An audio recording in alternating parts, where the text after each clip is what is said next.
Makulit PH, your passion the lover channel. Mag-subscribe ka na! Usap-usapan ngayon ng mga pageant fans ang naging pag-like umano ni Gabby Carballo sa isang post ng isang pageant enthusiast tungkol sa umano'y kontrobersya sa Miss Eco International 2026. Dahil dito, maraming netizens ang nalungkot at tila naniwalang may pinapahiwatig si Gabby Carballo tungkol sa naging resulta ng kompetisyon. Una, kinuwestiyon sa post kung bakit tila wala raw aktual na pag-score na nangyari habang ongoing ang competition at hinahanap pa ang score sheets.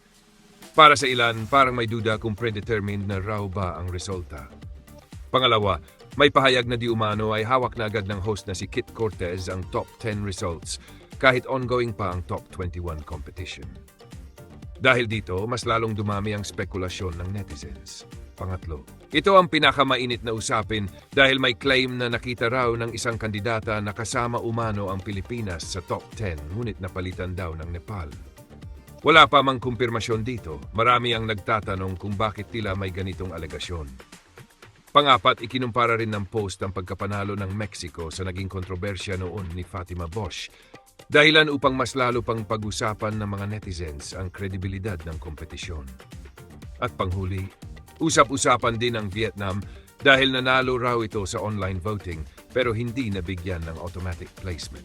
Para sa ilang fans, tila nakapagtaka umano ito dahil inaasahan nilang may advantage sana ang online voting winner.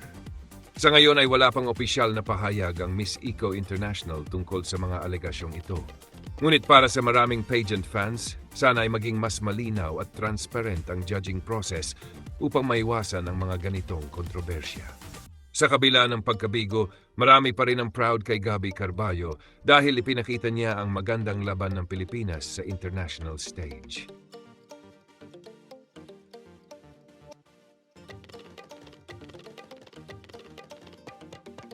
Universe, don't forget to subscribe and hit the notification bell for more updates. Mwah.